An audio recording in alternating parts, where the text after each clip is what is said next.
So we're going to go ahead and launch the File Explorer. I usually do it by just clicking the icon down here on the taskbar. If for some reason you don't have it on the taskbar, if you click on Start, you should see it above your Start menu. You may also see it over in this Tiles section. But what the File Explorer does is it basically gives you access to all of the folders on your computer system, all of the files that are inside those folders, and you have access to all drives and devices that are on your computer system. So it's actually a pretty powerful program. Now I'm going to go ahead and expand this. And that just gives me a little bit more room to work in. And we're going to quick describe what you're seeing on your screen. So like all open windows, this open window does have a title bar across the top. You can see File Explorer is the name of the window that we're looking at. On the left, we have that quick access toolbar. And over on the right, we have the window manipulation buttons. Below that, we have tabs and ribbons. And right now, I'm looking at the Home ribbon because that is the tab that is selected. But like any other application in Windows, if you click the different tabs, you can view the commands that are in the different ribbons. Now below the ribbon, it's actually showing what it is looking at right now. This is called a path. And the path that it's looking at is quick access. These are things that I use quite often. So this little quick access section just displays files or folders that you use a lot so that you can quickly get into them again. You also notice that the recent files are listed. I've been doing a lot of work, so all of my recent files are work related. Below the quick access is your desktop, and that's kind of where everything begins in Windows. And this little section of the screen that we're looking at is called a navigation pane. And as you could see, if I scroll in here, I can actually navigate to different sections on my computer system. I do have OneDrive installed, so you see that there is a OneDrive folder. I have a little feature called Dropbox installed. Lets me share among my different devices. And then I get to my user folder. And then in my user folder, there's all sorts of good stuff. I've got a document folder and a download folder. Got my user desktop, my Google Drive. Okay, got a OneDrive in there. So all sorts of different things that are in my user folder. And what you see in your navigation pane is really going to depend on what software you've got installed and what you have for hardware.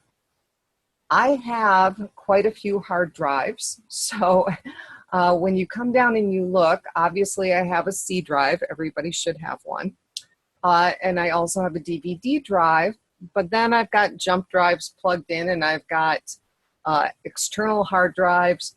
So I got a lot going on here on my system that you may not have on yours, okay? Because all of the drives and even the folders that are on your system, a lot of them are dependent on what you have installed. Okay, so not everybody is going to have the same setup. Now over on the right-hand side, what we're looking at is the File List pane. Basically will show the folders and the files for whatever drive or folder you are looking at. And the driver folder that you're looking at is shown up here where the path is displayed. So right now I'm looking at quick access, but if I come over here under my username and my PC, if I wanted to look at my iCloud photos, I could just click on that. If I wanted to look at music, I could click on that. Okay, I could take a look at my pictures or video. Okay, so when I click on these different folders, it actually opens them, and then you can see the path has changed. Okay, most often, things are stored under documents, unless you specify that you want things stored somewhere else. So Documents is actually a very good place for you to look for files that you've created. Anytime you download something from the internet or even from email, it quite often goes into a download folder. So you can see I've got a lot of work-related things in there as well. Now, go back up to my Lisa, or actually we'll go up to my PC folder. When I choose this PC, it kind of takes me one level up from the folders. So I can see the Windows folders, the ones that Windows put on there for me, but I can also see my different drives. And what I like about this view is you can actually see how much free space is left. So the blue portion is the part that's used, and the gray portion is how much you have left.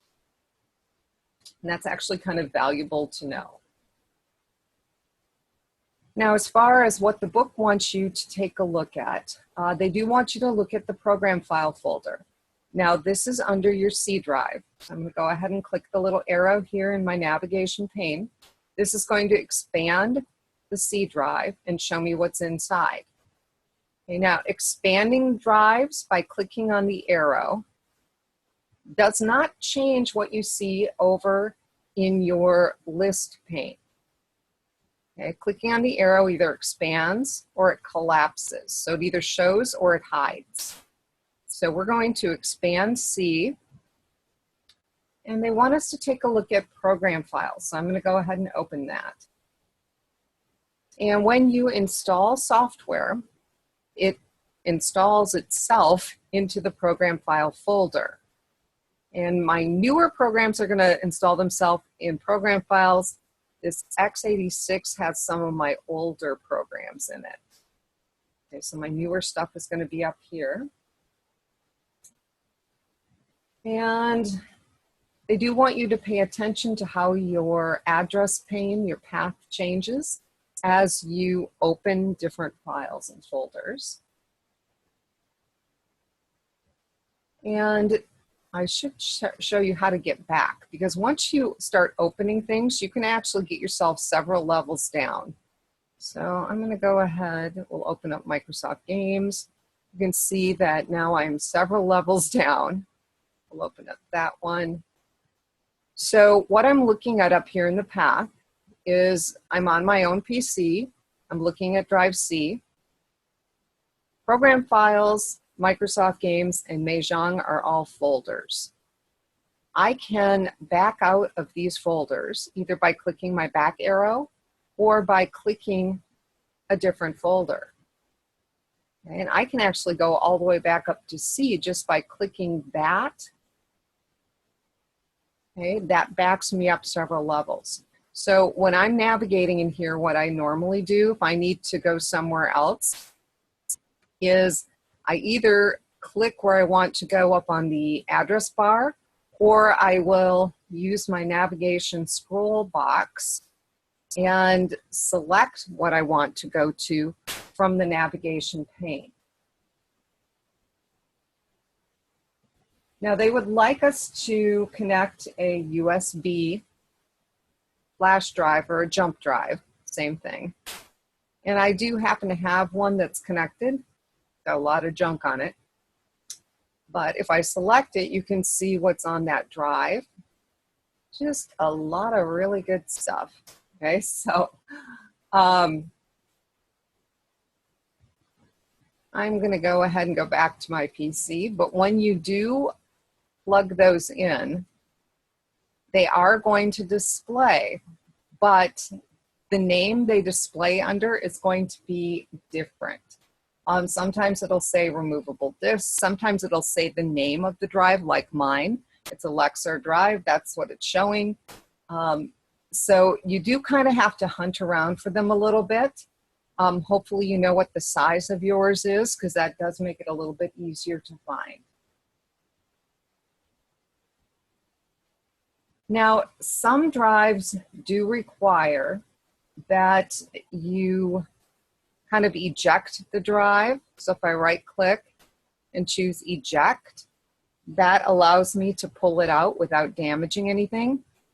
There are other drives where you can simply pull them out and you don't have to worry. My drive is one of the ones that I can just unplug it, walk away. I don't lose anything. If you're concerned about losing something on a jump drive, by all means, right click and eject it.